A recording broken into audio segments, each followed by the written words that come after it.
sometime from now, in the hopefully not too distant future, executives at CBS will sit me down and they will say, how did you win 4 seasons of Survivor in a row? And I'll relish that day because I will sit them down and show them a series of at least 15 videos explaining how my path to Sole Survivor stardom started in a game room like this. This will be the first of those videos.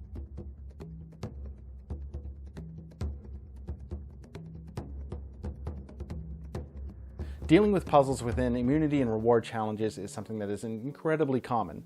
And so, we're going to be taking a look at 3 games today that I believe are helping me hone that skill. First on deck, we're looking at Not Dice and Not Dice Squared, the expansion. Not Dice, as the name obviously suggests, are not dice. I mean, they certainly look like it. They're cubes. Whoops.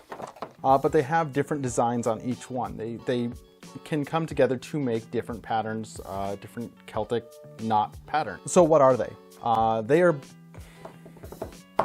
They're a system, is what they are. They're not so much a single game as they are a system of puzzles / games. And for me, I'm far more interested in the puzzle aspect, especially the solo puzzle aspect of these games, than the actual games provided in the book. Now you get 2 books in each set, and 1 book is for puzzles, 1 book is for games.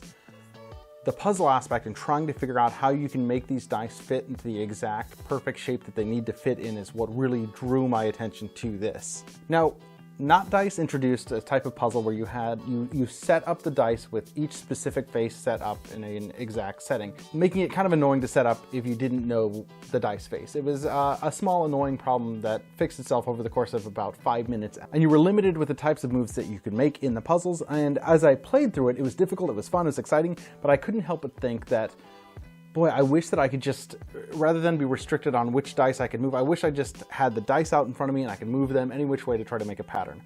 Not Dice Squared introduced that aspect of the game.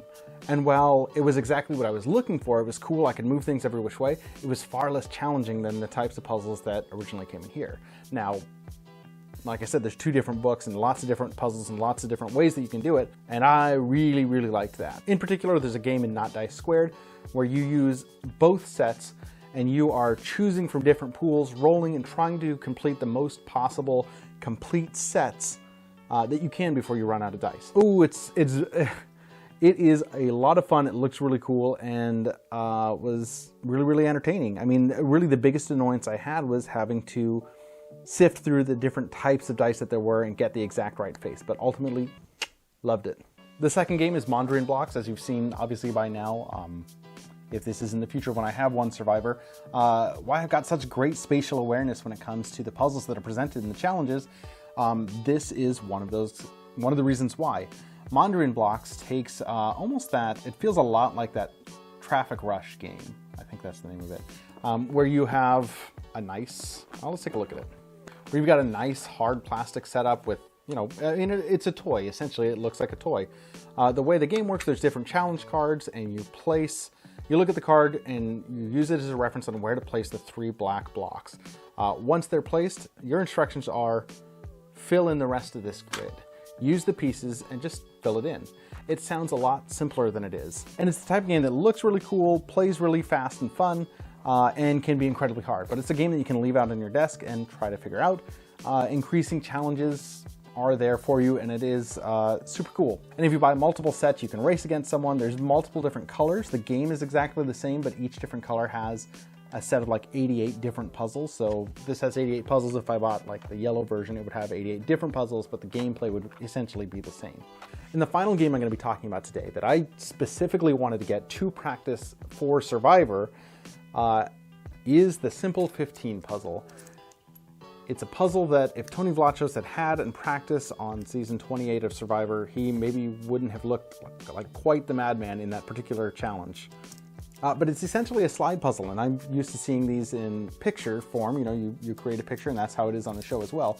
However, with the 15 puzzle, it is a 4x4 grid, and it comes with a booklet of different types of puzzles. Sure, you can do the standard 1, 2, 3, 4, 5, 6, 7, 8, 9, 10, 11, 12, 13, 14, 15, or you could spiral those numbers, do them reverse, have the odd on top and the even on the bottom. There's a number of different types of puzzles that you can get from this, and they are increasingly frustrating, but also very, very satisfying to get done.